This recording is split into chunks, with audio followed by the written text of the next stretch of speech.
Hiya, Fred. I was trying to get a hold of you. Park your hat and grab a chair, huh? I just got your message, Jack. What's it all about? I got this story to do. Thought you might be the person that could help me most. Well, listen to one of these letters to the editor. The story here, Fred, but I'm afraid it's not a very good one. I'm not at all sure it's the kind of story our readers would like. Listen to this. Dear editor, usually I agree with your editorials, but your call for civil defense volunteers was nonsense. If this city is attacked, my plans are made and they don't include waiting around to get killed. I'm going to take my family to a place in the country where we'll be safe. I think I'm as patriotic as the next guy, but I'd be pretty dumb to remain in this city when those bombs start falling. Name doesn't matter. Take to the Hills, huh? Another member of the Take to the Hills fraternity. Seems to be quite a few of them. Yes, I'm afraid there are. And the worst of it is that most of them are intelligent people. Good citizens, if you like. But they've made up their minds without thinking. They're letting fear push them. It's pushing them into something pretty close to treason. Thank God most people don't feel that way. But enough of them do to make it a serious problem. You know, there's really nothing to be gained by turning tail and running after an enemy attack. First of all, the highways would be about the most dangerous place you could be. And second, mass evacuation of cities just doesn't work. Most people don't know that for the reason that they've never thought much about it. And the third reason is the simplest of all.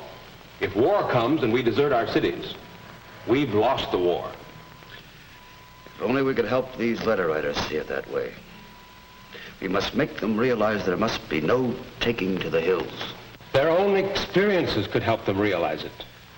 For instance, it's easy to imagine what would happen if most of the people in town took to the highways all at once. All you have to do is look at some of our Sunday traffic jams. Unless people know better, an enemy attack would cause 100 times this many people to jam the roads. Add to that the desperate fear and panic that it'd be pushing the mob, and mister, you've got a catastrophe on your hands. The civil defense people are just being realistic and not planning mass evacuations. The roads have to be kept open for rescue and for firefighting equipment. That means every car which is not officially authorized will have to be stopped and moved out of the way. As long as I live, I won't forget what happened in the last war when some European people took the hills. I saw miles after miles of refugees trying to get away from cities under attack. All they did was choke up the road, so hardly anything could move. Even they couldn't get very far. This happened many, many times and in many different cities. It could happen in our cities. If this were tomorrow instead of yesterday, if this were our town and you or someone you loved were trapped inside of it, waiting frantically for help, that help would never come. The ambulances, rescue trucks, vehicles carrying supplies and equipment would be stopped cold in their tracks. They could never get through to help the injured, put out fires, bring plasma, bandages, and thousands of other things vitally needed in an enemy attack. Just as the roads must be kept clear, so must the depots, terminals, and airports. Every available kind of transportation will be needed for emergency work. We know that mass evacuation can never be permitted if only for one reason, an all-important one. The fact that every able-bodied person is needed in the city before as well as after an attack. Putting out fires, for example, will require help from everyone. We must realize that in modern warfare, city dwellers find themselves right in the front lines. After an attack, our first responsibility will be to keep our heads and get back to our jobs. For each of us has a job to do. And no matter what happens, the people of a city must be fed, clothed, supplied with electricity and heat.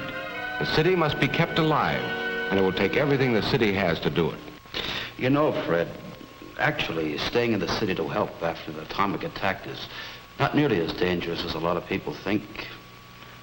The danger of, well, lingering radiation is not really very serious. After an atomic airburst, the danger of radiation and falling debris is over within a minute and a half. Over and above that, we know from the experience of London, Berlin, and other European cities that people didn't even want to leave their city. Most of those who did leave soon began trickling back into town. Of course, a few people should be evacuated. Small children, the aged, the infirm, so on.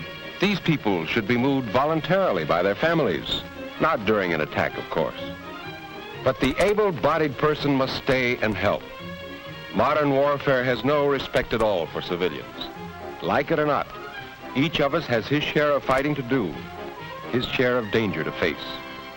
Running away from that duty would be desertion, pure and simple. In the Army, it would mean court-martial. As a civilian, it would not only be treasonable, but it would mean having to live with the knowledge that in deserting your responsibility, you failed yourself, your family, your friends, your city.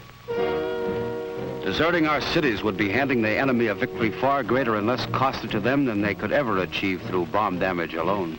Their very idea in attacking our cities would be to destroy our will to fight. The enemy knows that a city deserted by its people is a city robbed of its power to resist, of its power to produce. The enemy knows, as we do, that in an American city of today, each of us depends on all the others. That directly or indirectly, each of our jobs depends on all the jobs of the others. Our biggest job will be to continue putting out equipment and fighting gear our nation depends on. To desert would be to throw away our most feared weapon, America's power to produce. There's no getting away from it. When the time comes, each one of us must stay in our cities and fight. I wish there was some other way, but there isn't. Yes, there are some pretty grim prospects ahead of us. The hell of an enemy attack can come smashing out of the sky at any time. And every last one of us will have to be ready to face what happens then. There'll be plenty of suffering, plenty of misery, broken homes, death.